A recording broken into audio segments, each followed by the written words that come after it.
Here we are. Welcome, welcome. This is Marnie Swedberg, and I'm so excited to have you here with us together with our guest today, Linda Olson. We're going to be talking about your story matters and why others need to hear it. So, during this interview, we're going to talk about the greatest gift that you have and why it matters. Also, three big reasons why people are not sharing their story, but one thing that will change that. Also, mistakes storytellers make and how to turn those into gold. A simple framework for any 2-minute story. Three reasons why you must know how to share your story now, and the method Linda uses to help people get their story out to millions. Linda Olson is a TEDx speaker, story coach, international #1 best-selling author, and the founder of Wealth Through Stories. Her mission is to impact 1 million people a year through story, and you can learn more about her over at wealththroughstories.com. And you can also invite her to speak at womenspeakers.com. And I'm super excited to welcome you here right now. Welcome, Linda. Oh, thank you so much. I'm super excited to be here. Well, we always have a good time when we're together. So here we are, and we're inviting Yes, you guys to have a good time with us. I remember several years ago talking to you, and you said, my goal is to affect 1 million people through stories a year. And I was like, how are you going to do that? But you have. Well, let me tell you, several years ago, in fact, it's 6 years ago when God gave me that new mission to impact 1 million people a year through story. And I asked the same thing, how on earth is this going to happen? I love that. I love that. And you have a brand new book that's out, Story Matters. I'm so excited about this because you have taken a lot of what's up here that you help people with, and you have put it into this manual handbook, and it's small, but it's really powerful. So we're going to kind of go through some of this today with our listeners because you are passionate that it is time for people to actually recognize the value of their story. Absolutely. You know what? Story to me is the greatest gift we have been given. And a lot of times, unfortunately, we don't see it as a gift. But, the thing is, if we deny our gift, we are denying our God given purpose because our story is who we are. And what we do, our vision is what we do with our story. And we will never reach our potential and what God has for us if we don't embrace this gift. Yeah. Yeah. Story is so, I think of the Bible, and God could have written it like an encyclopedia, or he could have written it like a dictionary, or he could have written it just in chronological order, like a history book. But instead, he wrote it about stories. Yes. Much of the Bible is real people's real life struggles, mistakes, victories, highs and lows. And I say it is God's, it is his story, history, but he includes us in his story. Yes, he does. I mean, wow. What a privilege. It is. It doesn't get better than that. No. He would choose us to include us in his story. Right. Yes. Right. It's amazing. He cast us in his play. Absolutely. That's awesome. Okay. So what are some reasons that we're not doing it? That we hide our story, or that we just don't value it the way that we should? Well, I did some research on this, and I actually was quite surprised. The number one reason people are not sharing their story today is because they don't think they have one. I mean, that to me is very sad. Yeah. And if they could come up with something, they don't think others would want to hear it. Right. Yeah. And thirdly, if they came up with something, they have no idea how to tell their story. And so it's it's sad. And yet I'll tell you what, 10 years ago, I was at a similar place just 10 years ago. And a big part of it was because God was still healing my story. And the biggest thing, and you really said it, and that is the biggest thing that would change is if we value our story, Mhm. value the gift that God has given. Yes, that would change it all. Yeah. Yeah, and it's very intimidating. It's very intimidating. I mean, I know a lot of people have said things. I'm sure people have said things to you too, as an author, as a speaker, who's someone who takes the stage, who gets on shows like this and says, "I have something to say to the world." It's people will say sometimes, "Why do you think you have something to say? What makes you any different than all the people who watch instead of speak?" Who Hmm. are watching TV instead of on TV, Yes. you Yes. know? And there's a sense that there's kind of a different level of, I don't know, of value or something to the story, You but know, it that's is. just It's a not different perspective. It's a different right. perspective. But it's not really true that there's a different value to the story. It's just Right. It's it's not that I'm more important than you. that my story is more important than yours, not at all. Absolutely. Right. Absolutely. It's just that I've learned to recognize, and Right. a big part of it is owning my story. Yeah. Mhm, mhm. Sometimes when there's been a lot of pain, and there is for people today, uh, Yeah. it's so hard to own it, and we can't own it until we've really worked through it. Yeah. Yes. And I think another thing is to be willing to share your story, you have to be willing to let people throw darts at it. While this book was not in print, Story Matters, while it was not in print, no one could throw a dart at it Mhm. and say, "Oh, it wasn't my favorite book," or "Oh, it really wasn't for me." But they couldn't throw a dart at it because it did not exist in a format at which they could throw a dart. And I think there's a lot of fear and hiding that's going on because it takes a lot of courage to actually step out and put your story out in front of people who may actually throw a dart. And especially today, Mhm. when there are lots and lots of Lots of darts darts thrown. flying. It's that Oh my feeling goodness. of just, Right. we're so vulnerable. We're so vulnerable. And it's, how it is. You can have 100 wonderful comments, and then you read the one that throws the Exactly. dart, and it's Yeah, like, whoa. exactly. But, you can't take it personally. You've just got, and that's part of just walking in your purpose and in Mhm, your calling. It's doing what God wants you to do. It's about obedience. It's mhm. not about who throws darts and who doesn't. It's about obedience.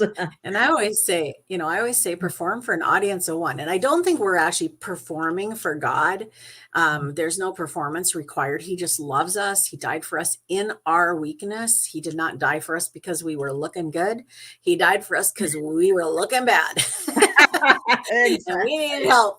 So it's not about performing for him, but when I say it that way, I always live for an audience of one. What I'm really saying Mhm. is if God says, write it, if God says I'm valuable, if God says this is good, then that's the feedback I want to hear. I don't want to hear all the other voices. And if God says it's not good, Marnie, keep working, it's not ready, I don't want to hear other voices that say it's great, it's awesome. Either way, I just want to hear what God has to say about it, Mm. the truth. Great perspective. If we can just remember that. Yeah, right, Yeah, right, exactly. right. Yeah, it is hard. It is hard to remember, especially when you're getting a dart. But Yes, that's what the shield's for, right? To stop those fiery darts. yeah. Oh, so what are some mistakes that storytellers make? Well, the biggest thing is, that our stories are often too long. And, Hmm. today our attention spans are so short. I mean, you know how they say on YouTube or whatever, you literally have, 3 to 4 seconds to grab somebody's interest, or they'll jump on to something else. Yeah. And so we have to shorten our stories. And Mhm. secondly is the reason that most stories are too long, it's because there's too much detail. We think this detail is really important to me, so it must be important to you. But you know what? Really, all the listener wants is they want the punchline of your story. Why are you telling this story? And the third biggest reason is really that why are we telling our story? The purpose of story, even though it's my story, it's not about me. The purpose is about you. It's about connecting with you, relating to you, coming alongside you, so that hopefully I can encourage or empower you.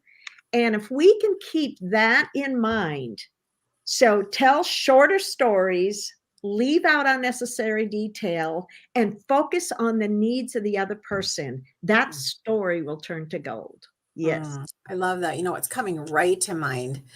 I was taking a course recently with Jim Baker, and it was about money. And he was saying the most humble thing a Christian thinks they can say is, well, I really don't need much money, just enough for me and my family, and I'll be content. And he said, that's about the most selfish thing I have ever heard. Now, it sounded humble, didn't it? Just enough for me and my family, and I'll be content. But he said, why are you thinking about just enough for you and your family? People all around you have needs. What are you doing? Money is there to help you be God's hands and feet to the people around you. And when you were talking, that was coming to mind. In this way, we could say, well, I'm not proud, so I'm not telling my story. But honestly, the only person that knows it then is you. It is Yeah. not proud to tell your story. It is God honoring to tell your story and give God the glory. Absolutely. And I'm sure you've heard it many times too. People will constantly come up to me and say, well, if I talk to them about writing their book or something, I have no interest in making money on this book. I just want to impact people. Mhm. And I said, how can you impact? Who do you think you can impact more? If you made some money and can give more away or invest in more marketing so more people hear, or just if you give the book away, what do you think? And the answer is pretty clear. But again, it's changing that mindset, changing that perspective. And you said it well in that example. It's really, it's like we're humble and proud of it. Yeah, I know, We humble get and in proud of trouble it. all the time. Humble and so proud of it. I love that. That's a great phrase. That's quotable. What I was thinking when you were talking there is that it's really not about, to me, it's not about whether you charge for your book or you don't charge for your book, whether you do it like that. It's really about how you're valuing your story. Mhm. Does it have value? And it does. Just like you have value, your story has value. And now there are multiple ways that you could share that. You can share that free in front of an Awana group. You can share that. You can share it any which way. And the dollar value on the story is not the focus of why you're telling it, right? But it Absolutely. also shouldn't Yeah. be, that you use it as a false humility saying, well, if I charged for it, then I wouldn't be a Christian or something like that. That's just not, it's Yeah. just not true. So I think you just have to go back to Jesus and say, what do you want me to do with this story that you've put in me, that you've lived Yes. through me? And that's the most important thing, not whether you charge for your book or whatever. There are so many people that, charge for their book and give all the money to missions. There's all kinds of ways to do this. You don't have to Yes. be worried about that. But the value of the story is where I think it's important for us to really embrace that and say, I believe that what God has given me is valuable. It's absolutely as valuable as a gift he's given somebody else, even though they're different. I love your emphasis on that. And the thing is, if we don't value it, why should they? Right. They will tell, they can sense, they can hear Absolutely. if we Mhm. value it. Yeah. But like I said, if we don't, why would they value it? Yes. And then if we have something of value, of course we want to share it, right? That's what we want to do. When we have something Exactly. of value, we just get excited about letting other people know about it and having access to it. So you actually have a framework for helping us tell a 2-minute story. Could I didn't warn you about this. Would you be able to tell us a 2-minute story first and then tell us the framework? Uh, Otherwise, stories are always good. Yeah. Well, here's a little story. Okay. You know, Sorry, put you on the spot there. that's okay. My husband and I were driving along the coast and we stopped at this little park. I opened up the door and I had no idea how windy it was. I mean, the wind just flung open the Mm, door. We walked to this little rail fence, and my husband spotted the seagull. mm, And we watched the seagull, and there it was sitting on this huge rock. And as soon as the big wave came, it just gently lifted itself up. And then when the wave withdrew, it landed on the rock. And we watched this for 15, 20 minutes, same pattern. And I thought, is the seagull hurt? I mean, why isn't he flying away? mm, And it just grabbed my curiosity. And it wasn't until I got my photos enlarged and looked at this, and I thought, he was just having fun. He huh, was rising above, that was his storm. He was rising above the storm and just having fun. And I thought it was a picture of pure joy. And hmm, then I thought, God took me deeper into that in my spirit and said, wow, how wonderful would that be if every emotional storm that comes my way, I could just gently mm, rise above, knowing I'll have victory in Him, and right, then settle down. right. And God has taught me many of those tools, but Mm, it's a fun little story. But every great story has conflict. And mm, so that's what we have to remember. For mm, me, the conflict wasn't for the little bird. The conflict was for me wondering if he was hurt. Here was right. this fierce wind that we just had to hang on to this wooden rail fence. But God had Uh, given us through that this picture of joy. uh, So, conflict, as we know, we can't watch a movie without lots of conflict. Story, it's one of the biggest ingredients of story is mm, conflict. And that's how we can know for sure that we have a story, mm, mm, because everybody has conflict. We don't have to look far for that. mhm, And behind every conflict is a resolution. mhm, And so, and there's a sense that behind every resolution is another conflict. I call that our story pathway. And then the biggest thing is that we want an introduction, and that introduction needs to be just a grabbing statement that takes us right into that moment of the story. Now, if you'd warned me, I could have taken mm. it moment. Sorry about that. Yeah, I didn't think of it in advance, but I thought now all of a sudden I was thinking of it. And it's interesting. Like yesterday, I did a webinar called Frazzle Free. And one of the things I did is I put some pictures on the screen of a mom holding a little baby tenderly, and a mom laughing with one of her kids. And then the last one I put on was a mom nursing a baby. And then I put on the next screen, which was what happened exactly before the mom nursed the baby. The baby was screaming because that's how babies communicate. I need milk, right? Yes. And in what you just said is so true. Every story of joy, every story of closer tenderness, every story that has a happy ending had a time in the story that had conflict, that felt like somebody was screaming, that there was a need that had to be met. And what we want in life is we want it all to be perfect all the time, all cuddly, all happy, all fun and joy. But that's heaven. This is earth. And on Yeah, earth, we've got exactly. some happy and some sad, some tastes of heaven and some tastes of hell right here going on right now. And this is the choosing place. So we need to really recognize that when we're telling a story, if we don't include that conflict, it doesn't resonate with people as interesting because our lives are full of of of conflict. Our lives are full of challenges. Conflict, challenges, pain, problems. That's how we connect. I mean, we Yeah. live in such a broken world today. That is how we connect. And if we just give them those cuddly, Happy part. warm, happy moments, yeah, it's Right. like, okay, Right. that's great, Mhm. and I wish I had a baby to cuddle right now, but Mhm. uh, we don't connect with that. So Yeah. that best thing is just sharing that conflict. And I can give you, a basic guideline for story. A 2-minute Sure. story would be Yeah. 25% introduction, Mm. 50% conflict, and Wow. 25% resolution.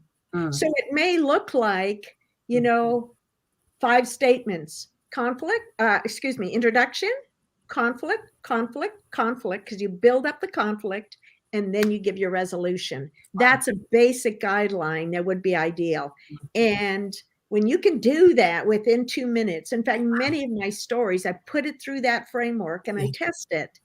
Basically, because otherwise it's so easy, I think, particularly for us as women, to just rattle on and get off track and so forth. And we lose our audience, even if that audience is a one-on-one. We lose it. Yeah. Yeah. Who was that? Who was the person who said, I would have written you a shorter letter, except I didn't have time? Because it does take a little more effort to say it succinctly. But if you want to retain someone's attention, and truly it's worth the effort to do that. So you have actually 3 reasons why you say that we should learn how to tell our stories now. Well, there really are many more than 3, but I was trying to narrow this down just like we try and narrow down our stories. And one is there's an urgency right now. People are hurting and they are wanting solutions for their conflict, their problems. And, your story is the solution to someone's. It's whatever you have overcome. That's your story that you can share with someone else. It doesn't have to be your life story and so forth. A lot of times we think it does. No, it doesn't. It may be what happened today or what happened yesterday that you learned something. It's not how big our story is, it's how big the lessons are that we learn through it. And so that's one thing, is that, people are hurting. And so we need to bring them answers. We need to be able to come alongside them. And, because they're hurting, hearts are more open today than ever. They really are. And sometimes they don't even know why. I had a lady just come to my story retreat and she said, Linda, ever since you told me that this summer you're having a story retreat, she says, I had no idea what that was about. I just knew I had to be here. Yep. And it was just so precious. As she sent me an email after, she says, that wasn't an aha moment. She says, I had a whole transformation. Oh, that's so awesome. And I had no idea. I had no idea. And, thirdly, if we don't tell our story, who will? Right. And you think, okay, well, my story is about grieving or loss or something. And there's lots of stories about that. And you know what? You have a uniqueness in your story. I'll tell you very quickly, I was helping a lady with her TEDx talk a number of years ago, and her story was about grief. And she says, I got on those TEDx talks and there's tons of stories of grief. I don't know what to share. And I asked her very briefly to tell me her story. And immediately I was able to pick up that uniqueness. And even though it took her a few years, she just emailed me this week. She says, I want you to know I got on that stage, and in 9 months, she had over 53,000 views. Oh, so fun. Yeah. Of her uniqueness. And it is there. Sometimes we have to look for it. It's gold. It's not lying on the surface. We have to search for it and dig for it. But we need to be out there telling our stories. Yes. Yeah, I believe it's valuable. I like to tell the story of several years ago when I was doing Bible Study Expo. One year we had 2 Bible study books for women that came out in the same year from different publishers with the exact same title. Exact. Now, there's probably only, at the time, there was probably only 15 or 20 Bible study books that were coming out every year for women. So to have 2 books by the exact same title, but as we dug into them, I did the studies and then I interviewed the authors. They're very different books for very different needs and different people. It doesn't matter if you have a story that you think, oh, everybody's heard about this. The fact is that we all deal with grief pretty regularly. not necessarily the loss of a loved one to death, but I mean, we have small griefs that happen all the time, Mhm. that we have to process. And so telling a story about grief that can help us know how to process our grief better is so, so valuable.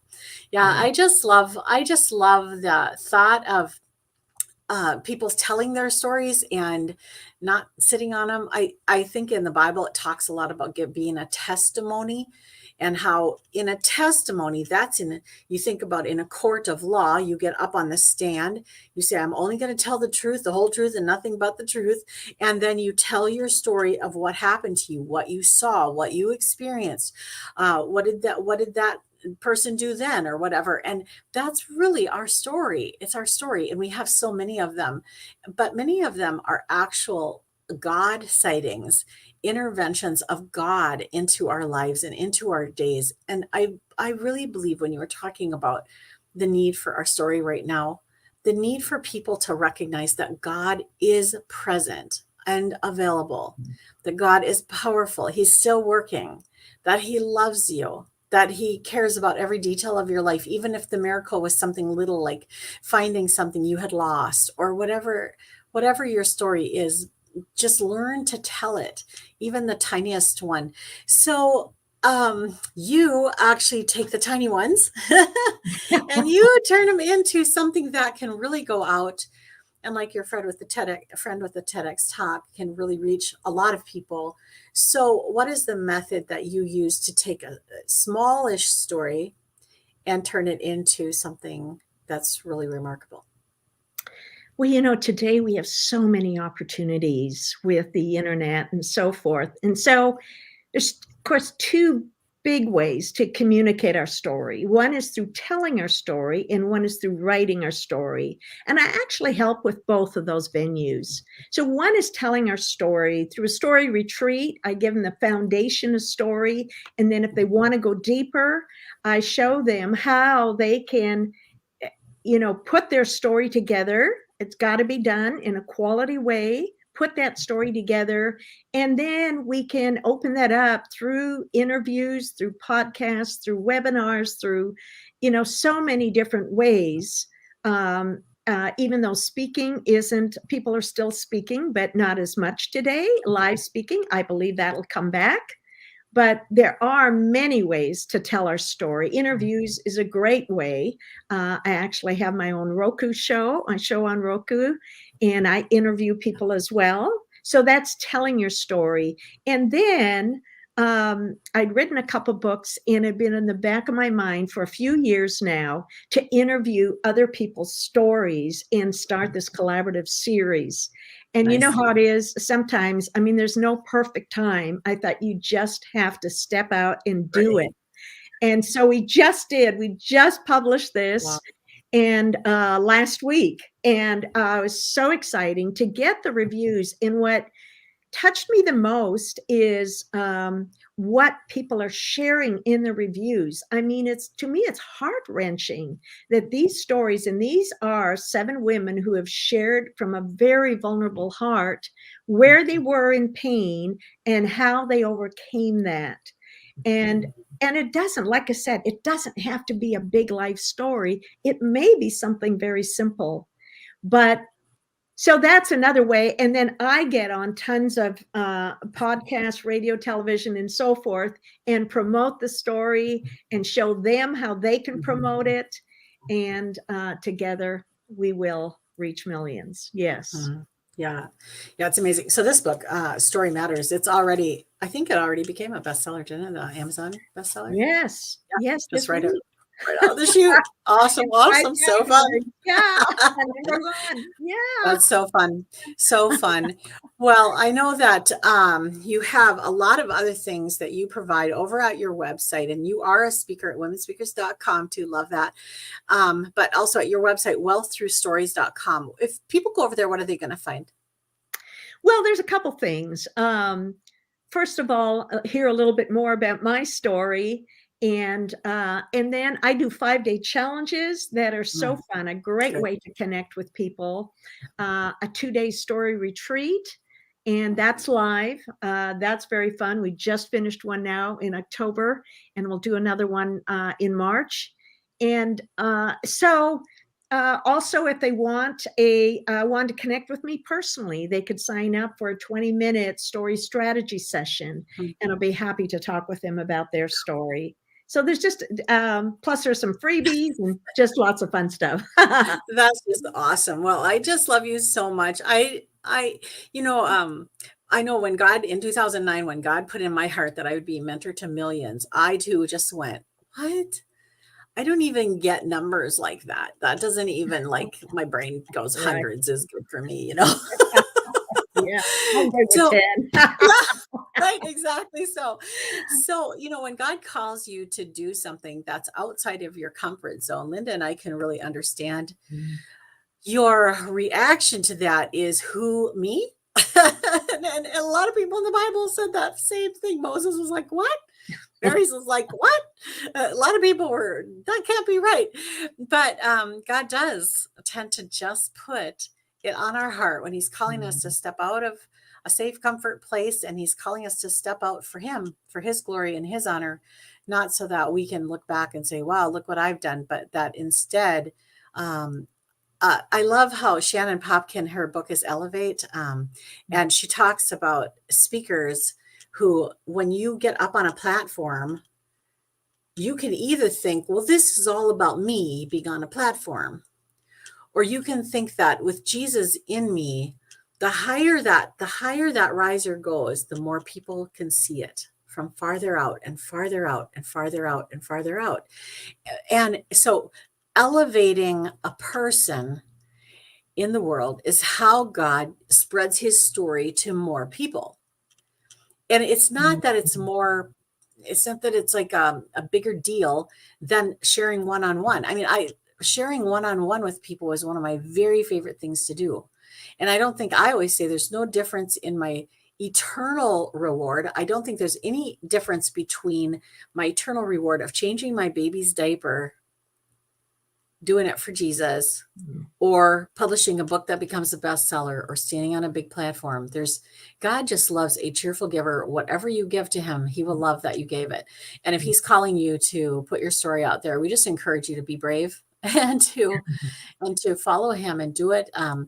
Check out Linda's stuff, because she just has a lot of great content to help you get that out in a way that people can really find it and appreciate it and learn from it. So Linda, thank you so much for all that you do. Thanks for being here with us today. Just love you so much. Oh, thank you for the opportunity. I love you so much too. And it's always about working together. Together, we will impact millions. Yes, we will. That's right. That's right. The body life of Christ. Well, thanks you guys for joining us. I hope you have a wonderful rest of your day, and we'll see